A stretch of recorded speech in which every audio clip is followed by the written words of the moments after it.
Yeah, I think we can do 2. Unless you got your guitar in your pocket. Yeah, that's actually 9. We could, how did it get over there? There must be a guitar case. Or maybe he wants to sit over there, since there's a microphone right. Hey, this is Johnny Hickman, and I'm David Lowery, and this is like the Cracker acoustic duo. And it's like it. I mean, it actually is, but it's not very acoustic.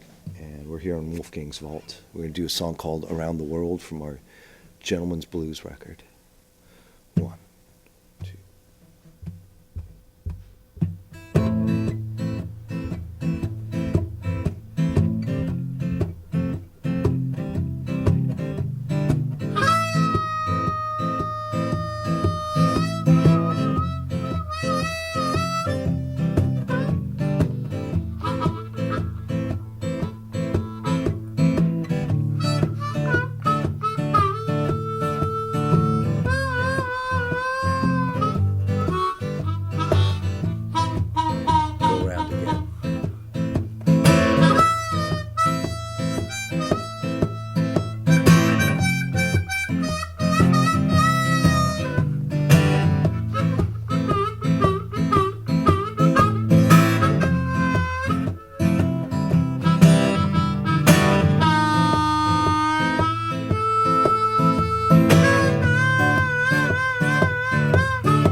Well, is it such a sin to linger with the magazines?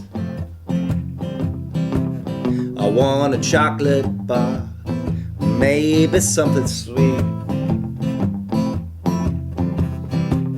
I want a stranger with your face, so I followed her to this place. It's been so long, I've been around the world. I say hello to Howie, say hello to Spike, 'cause the canals in Camden, they're filled with bottles tonight.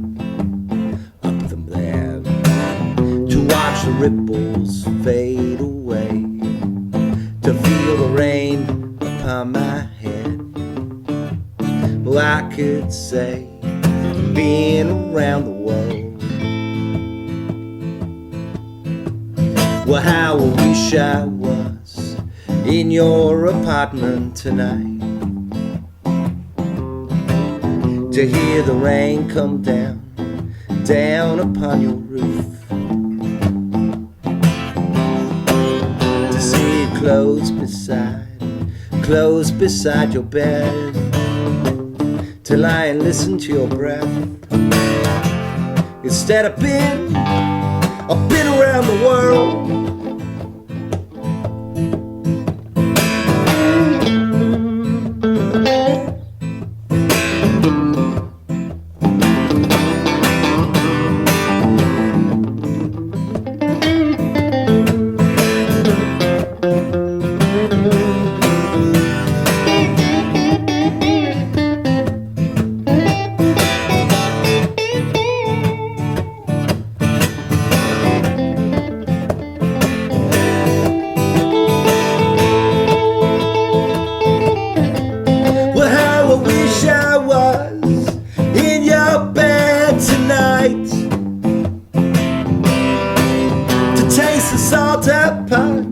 The salt upon your neck, to feel your body press it down on me. Instead of I've been around the world. Yeah, I've been around the world. I've been around the world. Here we go, John.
Strat telly sort of thing too.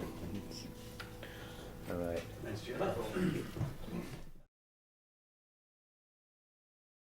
So this song is called "I Sold the Arabs the Moon," and it's sort of loosely based on there's a book called "The Autumn of the Patriarch" by Gabriel Garcia Marquez, and it's about this dictator, and he basically sells everything off, including the ocean, to the Yankees. And I just like that phrase and that concept. So last year on a USO tour of Iraq, I sort of set a little goal to basically tell the history of the Middle East in 3 verses. So this is called "I Sold the Arabs the Moon." It's from my solo record. 1, 2, 3, 2, 2, 3.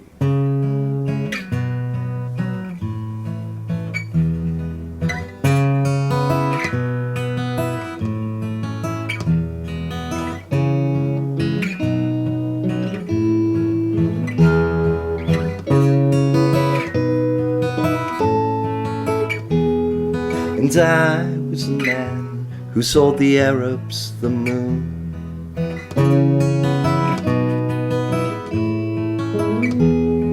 The emerald princes, the hands manicured.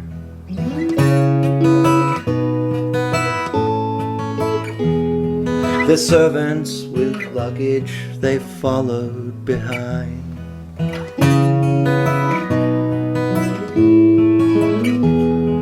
The African concubines, regal and tall.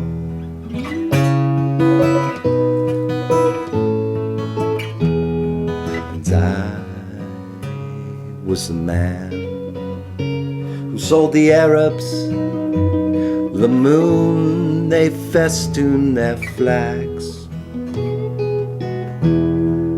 with crescent moon.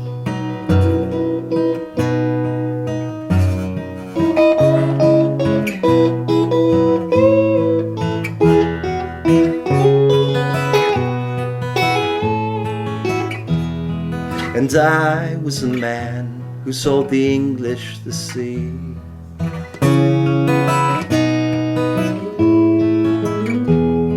They wanted the afternoon breeze as it bore.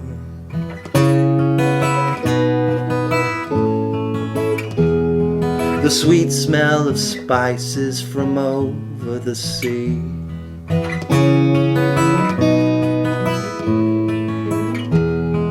The afternoon showers it brought during tea.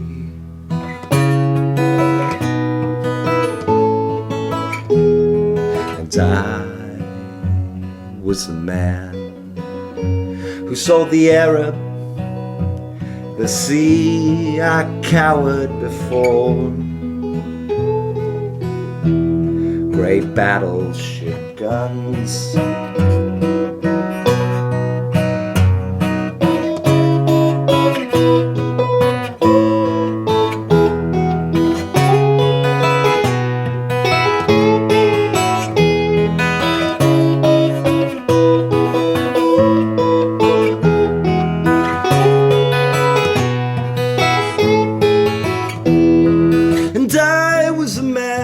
Who sold the Yankees the sky.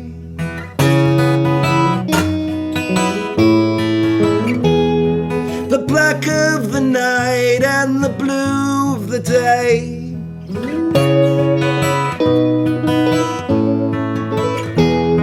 The endless horizon of hope and desire.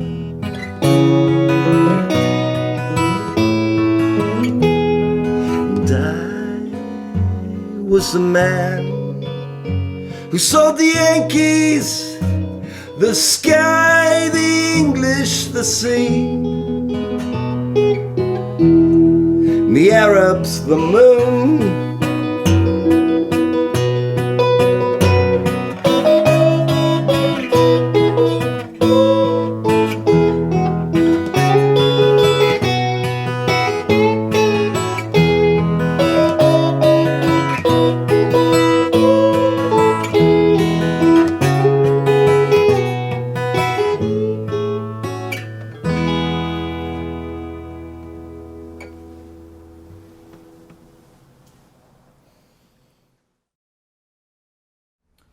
Hi, this is Brad Town from Wolfgang's Vault, and I'm sitting here with David Lowery of the bands Camper Van Beethoven and Cracker. They just performed a few songs for us in with various band members.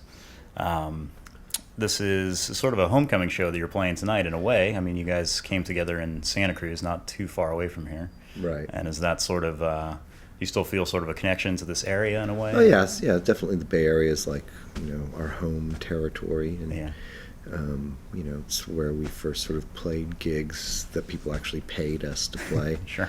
That we didn't have to beg for, and this is like a homecoming, and this has been now a tradition that's probably going on a decade now. We had a short break in it, but we play right after Christmas. A few shows in the Bay Area. And where were you just coming from? Because I think I heard you saying you've got some bandmates stranded somewhere right now, right? Well, our rhythm section for Cracker lives in New York, and they got stranded in New York because of that. So we're having Michael Urbano, who's from the Bay Area, who used to play drums with Crackers, playing with us, and Victor, the bass player in Camper Van Beethoven, of course, has played with both bands. So, yeah, sure.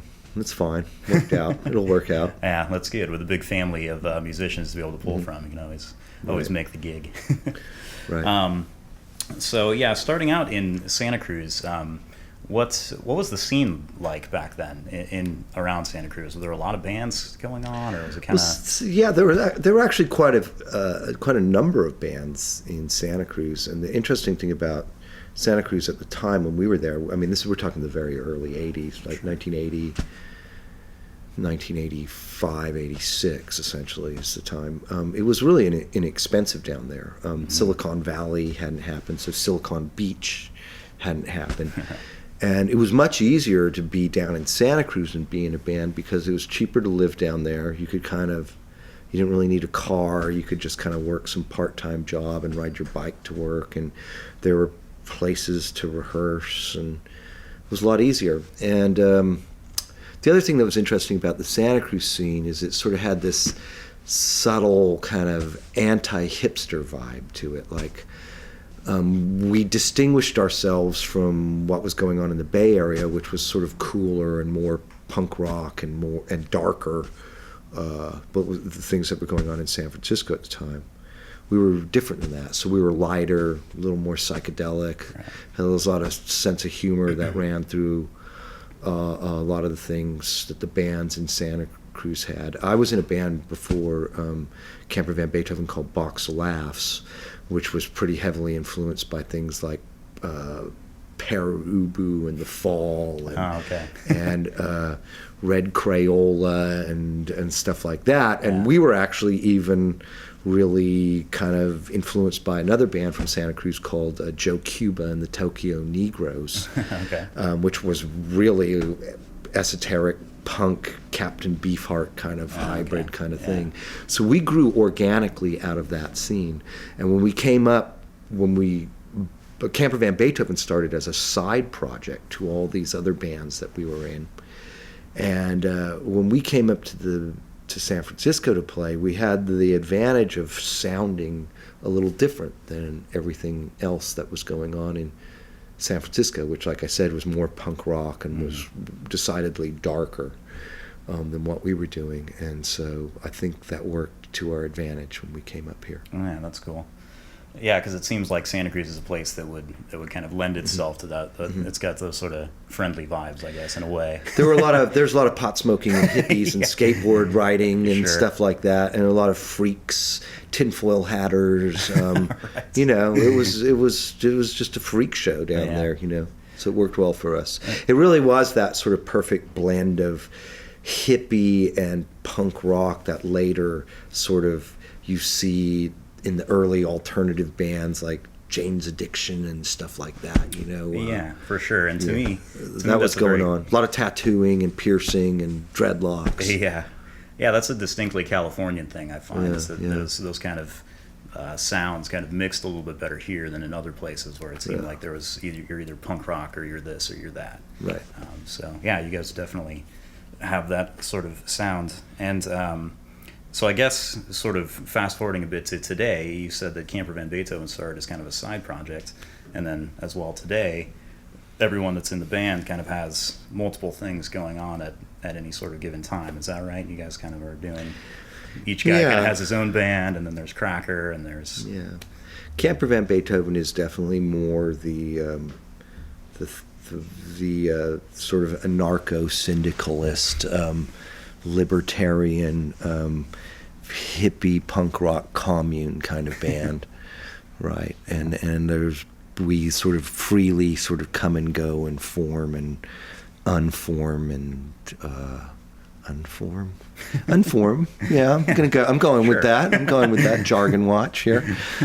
Unform and reform in different ways, and that works well for us. Yeah, that's good. And so I guess sort of your experiences individually with bands, you sort of will come apart and then come back together and have new ideas and things like that that'll sort of inform what you're doing together. Yeah, absolutely. Bring in a little bit of the side projects, make Camper Van Beethoven interesting. Yeah, sure.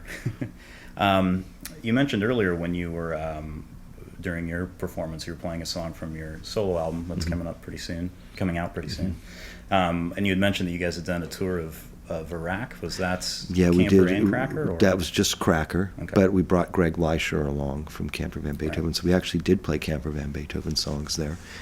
And that was fairly odd because, we were to a man, against the war, but of course Johnny Hickman and I are from military families. Mm-hmm.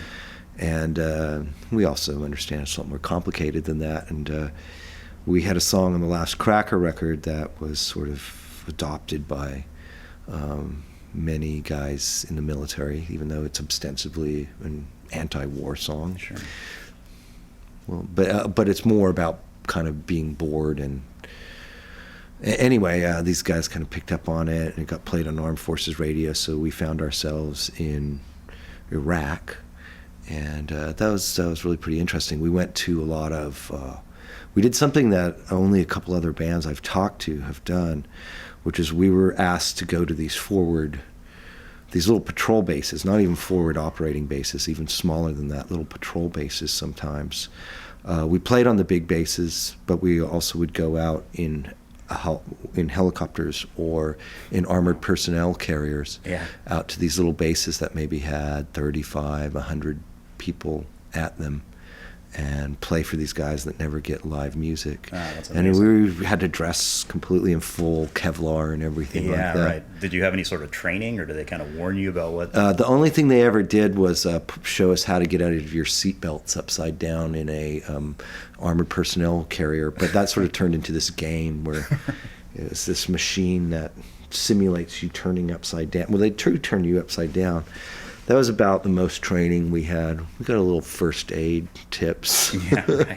As needed, ad hoc first aid. And it's funny. It's like all the briefings were much scarier than anything we actually ever did over there.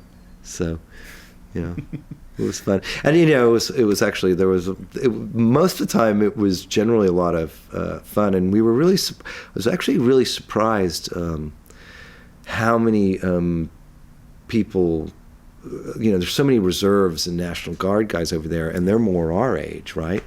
And there was a lot of awareness of not only, Cracker, but my history with Camper Van Beethoven and stuff. Sure. I remember landing in, I think it was in Talil, and we were just almost the first thing out of one of the officers' mouths is like, "Are you going to be playing any Camper Van Beethoven today?"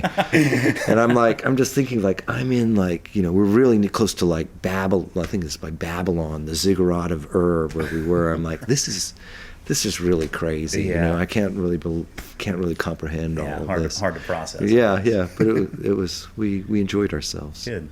And those experiences, I guess, are sort of what informed the album that's coming out? Well, just one song on the album. Okay. It's called "I Sold the Arabs the Moon." I was just sort of marveling that, sitting in, I can't remember if it's called Camp Victory or Camp Liberty now, but it's basically the Baghdad International Airport, the base attached to it. And I just kind of marveling about this sort of massive amount of technology that we sort of brought to bear in that country, and it's all about our satellites and our our prowess in the air Mm-hmm. as a culture or a nation. And I started thinking about that. I read a lot of history books before we went to Iraq, just so I felt like I was informed. Sure. And that's why, at first that area was ruled by the Arabs who could navigate the deserts at night under the moon.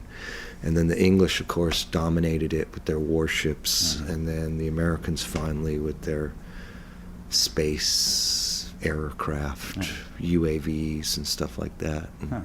that's what that little song was. It was just Yeah, a little that's snippet cool. of that. Yeah, great.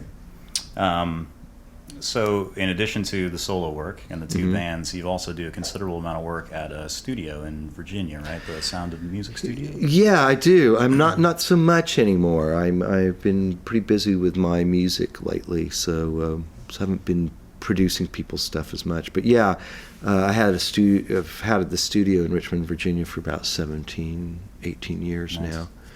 And I do a lot of producing there. But like I say, I've been busy lately with my own stuff. Yeah, it sounds like it. Well, that's good. So we're coming up on New Year's here. Do you guys have any plans going forward? You got any solo tour for you, or are you continuing with the Camper Cracker tours? We're going to do,